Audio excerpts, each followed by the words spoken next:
Bismillahirrahmanirrahim. Assalamu alaikum dear students. Today we will discuss about the concept of atom. Firstly, we define atom.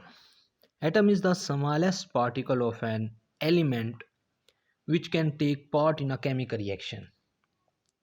कहते हैं कि atom ये smallest particle है element का और ये केमिकल रिएक्शन के अंदर हिस्सा लेता है which can take part in a chemical reaction. दूसरी डेफिनेशन हम इस तरह एटम की कर सकते हैं। Atom is the smallest particle of an element which may or may not exist independently in nature. Dear student, इसको समझने की ज़रूरत है। Which may or may not exist independently. कुछ एटम ऐसे होते हैं एलिमेंट के कि जो इंडिपेंडेंटली एग्जिस्ट करते हैं नेचर में, लेकिन कुछ इंडिपेंडेंटली एग्जिस्ट नहीं भी करते। हम उनको देखते हैं। जिस तरह हम एग्जाम्पल में देख सकते हैं, atoms of some element can exist independently like helium, neon, argon, यानी कि नोबल गैसेज जितनी भी है ना वो एग्जिस्ट करेंगी इंडिपेंडेंटली, वो किसी पर इन्हसार नहीं करेंगी। ठीक है, वो नोबल है, इनर्ट है। जबकि दूसरी तरफ जो दूसरे एलिमेंट्स हैं, दूसरे एटम्स हैं, जिस तरह के एटम्स ऑफ एलिमेंट के not exist independently like hydrogen, nitrogen, oxygen etcetera, ये कभी भी आज़ादाना तौर पर एग्जिस्ट नहीं करेंगे। ये किसी के साथ बॉन्ड बना के रखेंगे, कभी मॉलिक्यूल्स की फॉर्म में, कभी कंपाउंड्स की फॉर्म में हमें मिलेंगे। जिस तरह के हमें हाइड्रोजन का एटम इसके मॉलिक्यूल की फॉर्म में मिलता है H2 की, ये कभी भी आज़ादाना तौर पर नेचर में एग्जिस्ट नहीं करता। ये एज अ गैस के तौर पे, हाइड्रोजन गैस के तौर पे एग्जिस्ट करती है। जबकि जो आर्गन, नियॉन, हीलियम, क्रिप्टॉन, ये जो नोबल गैसेज हैं ये इंडिपेंडेंटली एग्जिस्ट करती हैं नेचर में। डियर स्टूडेंट, अब हम एटम के बारे में डिफरेंट कॉन्सेप्ट्स को पढ़ेंगे। सबसे पहले ग्रीक फिलोसफर क्या कंसेप्ट रखते थे एटम के बारे में। According to Greek philosophers, all universe compose from matter. कहता है जितना भी यूनिवर्स है, जितनी भी यूनिवर्स है वो तमाम की तमाम मैटर से कंपोज की गई है। When matter is broken into smaller unit, smaller particles और unit to reach a basic unit. कहता है जब हम मैटर को ब्रेक डाउन करते हैं तो वो अपने छोटे छोटे यूनिट्स में डिवाइड हो जाते हैं। It divide into smallest unit. और जो ग्रीक फिलासफर थे वो कहते थे ये जो स्मॉलेस्ट यूनिट हैं इनको हम बेसिक यूनिट यानी कि एटम, वो कहते थे जो मैटर से डिवाइड हुए हैं स्मॉलेस्ट यूनिट पार्टिकल्स, उसको ये एटम का नाम देते थे। और फिर ये कहते थे कि ये फर्दर डिवाइड नहीं होंगे, बेसिक यूनिट फर्दर डिवाइड नहीं होंगे। इसी तरह ही अगर हम डेमोक्रेटिस का कंसेप्ट देखें एटम के बारे में तो वो क्या कहता था। According to Democritus, the smallest basic unit is called atom. वो यही बात करता था कि जो मैटर है वो ब्रेक डाउन हुआ अपने बेसिक यूनिट्स में और उसको ही उसने कह दिया कि ये जो बेसिक यूनिट है ये स्मॉलेस्ट पार्टिकल है, इसको उसने नाम दे दिया भाई ये एटम है। Dear students, the word atom is derived from atomos. जो एटम का वर्ड है ये एटमोस से अखज़ किया गया है, जिसका मतलब है इनडिविजिबल, यानी कि नॉट फर्दर डिवाइड, यानी कि हम एटम को फर्दर डिवाइड नहीं कर सकते। इसी के साथ साथ हम एटॉमिक थ्योरी पढ़ेंगे जो जॉन डाल्टन ने ये इसको प्रपोज किया था। In 1908 Dalton gives the atomic theory. Dear student, John Dalton atomic theory के जो मेन पास्टुलेट है उनमें से पहला है all matter is composed of atoms of different elements which differ in their properties. कि जो तमाम के तमाम मैटर हैं वो कंपोज किससे किए गए हैं, एटम से, डिफरेंट एलिमेंट्स ऑफ एटम, इससे कंपोज किया गया है। जबकि उसका जो दूसरा पास्टुलेट है the law of conservation of matter and the law of definite proportion could be explain by the existence of atoms. कहता है कि जो ये law of conservation of matter है और लॉ ऑफ डेफिनेट प्रोपोर्शन, ये दो लॉज हैं जिसको हम आगे जाके फर्दर एक्सप्लेन करेंगे। इससे, इन दो पास्टुलेट से, इन दो लॉज से ये एक्सप्लेन किया जा सकता है एग्जिस्टेंस ऑफ एटम को, कि एटम की एग्जिस्टेंस को हम एक्सप्लेन कर सकते हैं law of conservation of matter से और लॉ ऑफ डेफिनेट प्रोपोर्शन से। डियर स्टूडेंट्स, अब जो मॉडर्न रिसर्च है वो ये कहती है कि एटम्स को हम डिवाइड कर सकते हैं। उन्होंने ग्रीक फिलासफर्स, डेमोक्रेटिस वगैरह ये सारे क्या कहते थे, इनडिविजिबल, नॉट फर्दर डिवाइड, कि हम एटम्स को डिवाइड नहीं कर सकते। लेकिन मॉडर्न रिसर्च क्या कहती है, हम कर सकते हैं। वे एटम्स के अंदर डिफरेंट फंडामेंटल पार्टिकल्स होते हैं, सब एटॉमिक पार्टिकल्स होते हैं। डियर स्टूडेंट, हम उनको डिस्कस करते हैं। सब atomic particles, the modern researches have clearly shown that atom is composed of many सब एटॉमिक पार्टिकल्स, यानी कि एटम में मौजूद बहुत से सब एटॉमिक पार्टिकल्स हैं। हम इसको डिवाइड कर सकते हैं एटम को बहुत से सब एटॉमिक पार्टिकल्स के अंदर, जिस तरह electrons, protons, neutrons, hyperons, positron, neutrons, anti neutrino, neutrino etcetera. More than such 100 particles are present in an atom. कहते हैं कि मोर देन 100, यानी कि 100 से ज़्यादा पार्टिकल जो है वो एग्जिस्ट करते हैं, वो मौजूद हैं एटम के अंदर। अगर हम फंडामेंटल पार्टिकल्स की बात करें एटम की, proton, electron, neutron. Dear student, हमने ये 9th क्लास में भी पढ़ा हुआ है कि प्रोटॉन पे पॉजिटिव चार्ज होता है, इलेक्ट्रॉन पे नेगेटिव चार्ज होता है और न्यूट्रॉन न्यूट्रल होता है, कोई चार्ज नहीं होता।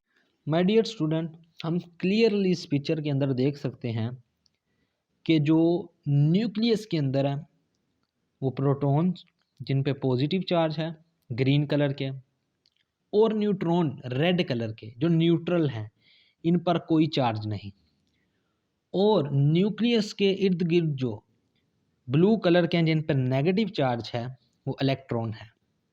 ये न्यूक्लियस के इर्द गिर्द ऑर्बिट्स में, शेल्स में ये रिवॉल्व करते हैं अराउंड द न्यूक्लियस।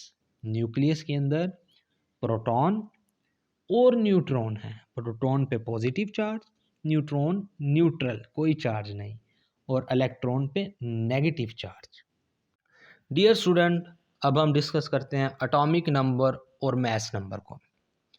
पहले हम करते हैं एटॉमिक नंबर को, कि what is atomic number. The number of protons present in the nucleus of an atom is called atomic number. Nucleus में मौजूद प्रोटॉन की तादाद को, एटम के न्यूक्लियस में मौजूद प्रोटॉन की तादाद को एटॉमिक नंबर कहते हैं और इसको Z से रिप्रेजेंट करते हैं। डियर स्टूडेंट, अगर हम इसकी एग्जांपल को देखें, the atomic number of hydrogen is 1, only 1 proton present in the nucleus. जितने ही न्यूक्लियस के अंदर प्रोटॉन होंगे उतना ही किसी एटम का एटॉमिक नंबर होगा। जिस तरह हाइड्रोजन का एटॉमिक नंबर 1 है और इसके न्यूक्लियस में मौजूद प्रोटॉन की जो तादाद है, नंबर होंगे, वो 1 होगा। कार्बन एटॉमिक नंबर 6 है, प्रोटॉन की अमाउंट जो होगी, नंबर ऑफ प्रोटॉन्स होंगे वो 6 होंगे। नाइट्रोजन 7 है, इसके अंदर प्रोटॉन 7 होंगे।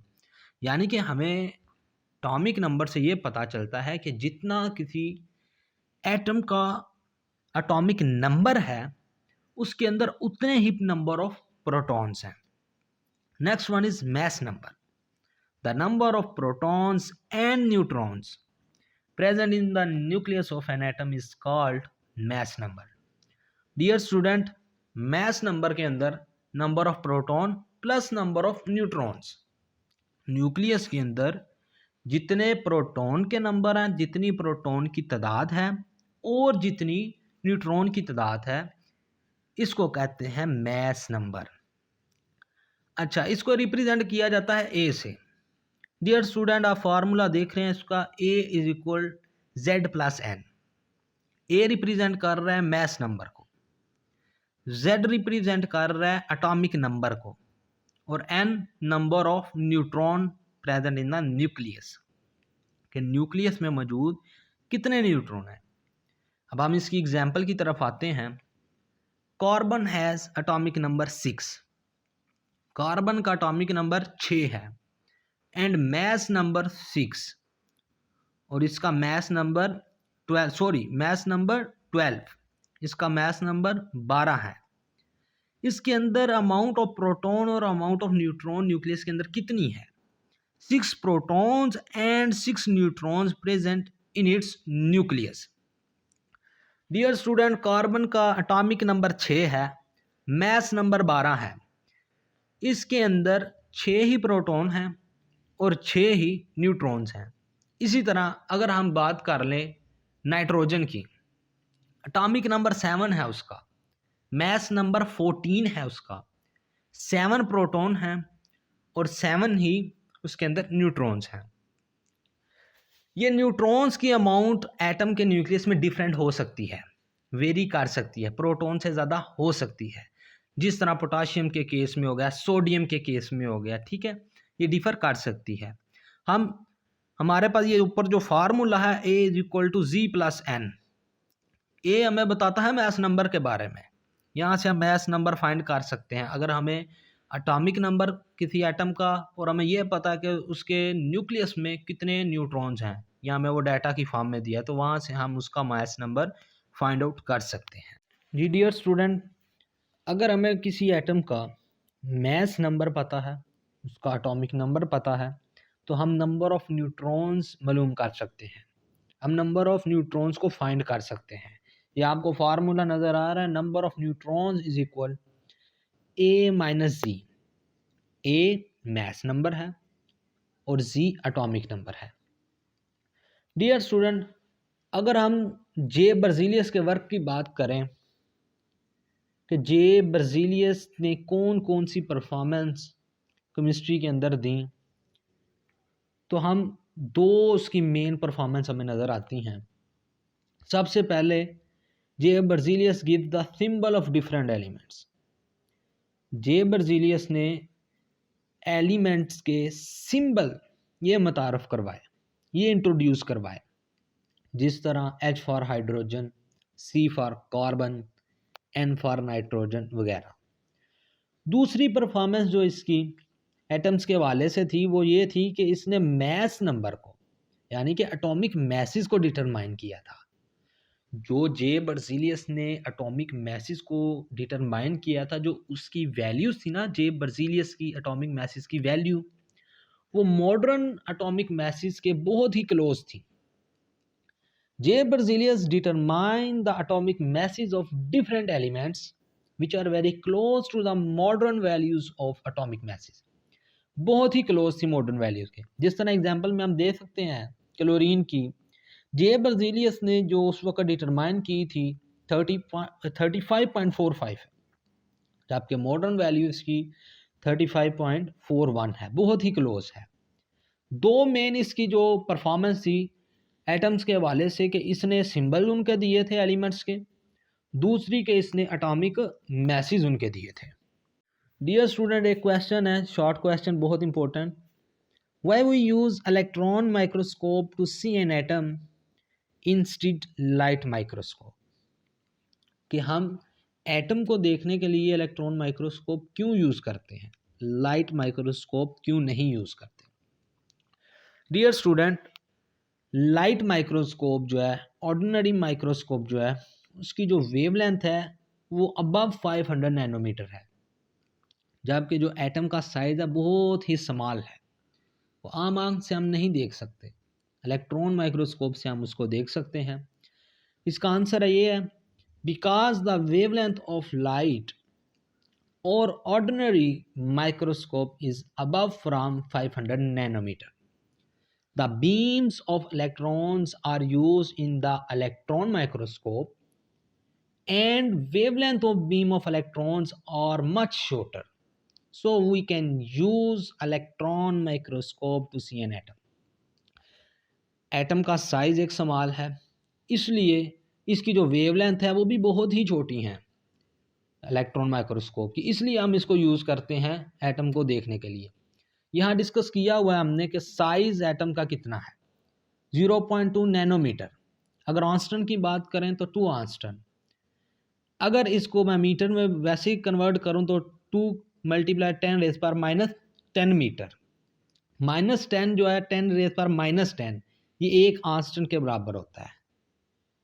अगर इसको AMU में डिस्कस करूं मैं, इसका mass 1 AMU is equal 1.661 × 10⁻27 kg। Dear student, आज के टॉपिक से कुछ रेलिवेंट MCQs हैं, इनको आप सॉल्व कीजिएगा और कमेंट सेक्शन में मुझे इनके आंसर दीजिएगा। I hope you understand this lecture. Thank you very much.